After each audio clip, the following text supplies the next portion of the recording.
suara aku terdengar. Jadi kebetulan sore ini aku bakal ada kerjaan dan mampir dulu untuk ngopi di kafe kesukaan aku. Terus aku mikir mungkin eh, aku bakal sedikit ngobrol dulu di sini di segmen Coffee Time karena udah lama enggak. Mungkin singkat aja karena kafenya 30 menit lagi juga tutup dan pas aku pesan tuh bahkan dikasihnya tuh take away cup padahal aku mau minum di sini gitu.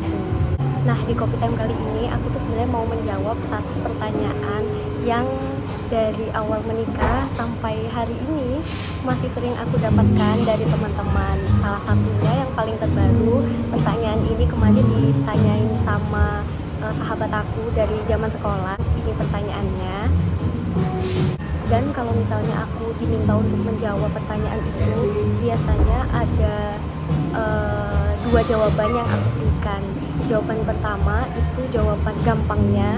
Sebenarnya aku selalu bilang bahwa kalau ketemu orang yang tepat tuh rasanya kayak ini nih orangnya kayak tahu aja gitu. Jadi itu sih penjelasan pendeknya gitu ya.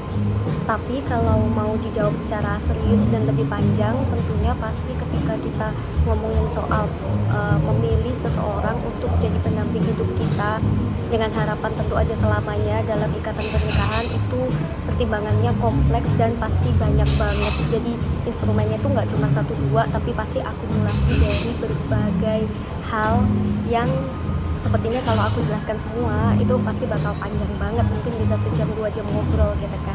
Jadi mungkin aku cuman bakal bahas beberapa poin aja yang terlintas di pikiranku sekarang. Rasanya kalau misalnya aku membahas tentang gimana sampai aku tuh bisa yakin mau menikah dan memilih Kak Bel sebagai suamiku, itu harus kembali lagi ke awal kita ketemu gitu. Jadi aku dan Kak Bel tuh bertemu di Vietnam tahun 2019 ketika kami sama-sama ikut satu program volunteering bareng. Nah, kondisinya waktu itu adalah aku masih mahasiswi semester 5 dan umurku masih 20 tahun waktu itu. Sedangkan Kak Bel usianya 26, jalan yang hampir ke 27. Dia udah bekerja selama beberapa tahun. Jadi bisa dilihat dari background itu aja tuh kita tuh pertama ada jarak umur yang menurut aku lumayan, kemudian juga background yang beda banget gitu kan. Nah, tapi ketika kita ketemu di Vietnam itu kita berdua disatukan sama yang namanya visi misi dan impian pribadi atau individu yang serupa. Ini berdua sama-sama punya ambisi atau keinginan untuk explore jalan-jalan gak cuma di dalam negeri tapi juga ke luar negeri.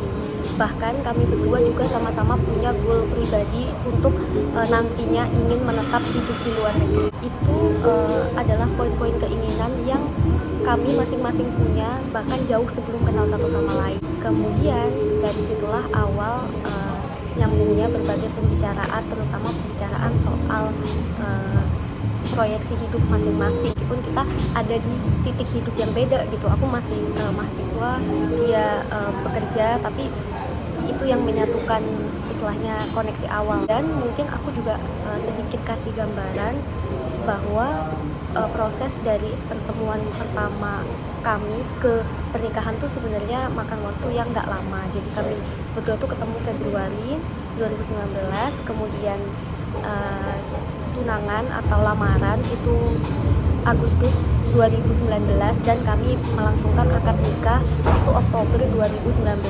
Kemudian tahun depannya 2020 Februari kami mengadakan resepsi pernikahan. Istilahnya kayak dalam waktu cuma setahun itu semuanya tuh terjadi kayak cepet banget gitu kan. Nah, cuman dalam waktu yang sangat cepat itu aku tuh bisa begitu yakin sama dia, pun sebaliknya, karena memang ternyata rasanya tuh nggak tahu gimana ceritanya, kami kayak udah ketemu aja gitu sama orang yang memang kami berdua tuh sama-sama yakin bisa nih hidup bareng. Kalau dari aku tuh selalu teringat satu momen dengan Kak Bel, pembicaraan kami di awal-awal waktu dia masih sering ngapelin aku di Surabaya. Itu dia tuh pernah bilang ke aku bahwa kayak gini nih. Jadi tuh dia bilang, tahu nggak sih, aku tuh dalam hidup selalu punya impian untuk cari pengalaman ke berbagai negara, kerja di negara lain. Aku juga pengen nyobain hidup di negara orang. Dan waktu aku ketemu kamu tuh orang yang sudah hidup dalam mimpiku lama banget. Jadi pas aku ketemu kamu tuh rasanya kayak aku tuh melihat kamu tuh impian aku banget, hidupmu itu juga hidup impianku banget kayak gitu. Dia tuh bilang ke aku gitu. Dan itu juga satu dari sekian banyak momen dimana aku tuh langsung sadar kalau aku tuh hidup sama dia bakalan bisa terus untuk mengejar mimpiku, bahkan mungkin impianku bisa lebih cepat nih tercapainya karena aku bersama dengan orang yang sama-sama menginginkan hal itu. Aku tuh dulu nggak yang pengen nikah cepet juga gitu, tuh nggak pernah ada terlintas di pikiran aku. Tapi setelah ketemu sama dia, aku tuh langsung sadar bahwa pernikahan itu menakutkan atau enggaknya ternyata tergantung sama siapanya gitu. Selama ini yang aku lihat di Twitter ataupun media sosial lainnya itu kayak potret suami-suami nut gitu kan istilahnya, yang aku tuh kayak kalau bacanya tuh gemes dan prihatin banget. Dan itu juga jadi membuat aku berandai-andai gitu, gimana kalau itu terjadi sama aku dan sebagainya. Tapi kemudian aku sadar kalau kita menemukan orang yang tepat itu, pernikahan tuh bisa jadi hal yang indah dan semuanya tuh malah kayak bertambah aja gitu. Dan alhamdulillah banget aku bersyukur aku dipertemukan sama orang yang seperti itu. Jadi mungkin itu satu poin terbesar ya istilahnya, kenapa kemudian aku memutuskan untuk menikah dengan Kak Bel gitu. Itu gambaran besarnya kenapa kemudian aku yakin dan memutuskan untuk menikah, karena yang pertama aku ketemu dengan orang yang aku tuh yakin bisa diajakin hidup bareng sampai lama. Kedua, dia punya impian pribadi yang itu serupa dengan aku, dan kami berdua bisa sama-sama saling bahu-membahu untuk mewujudkan impian itu. Nah, karena ini ternyata kafenya udah makin ramai, bisa dilihat di belakang aku juga ada kakak yang lagi foto-foto.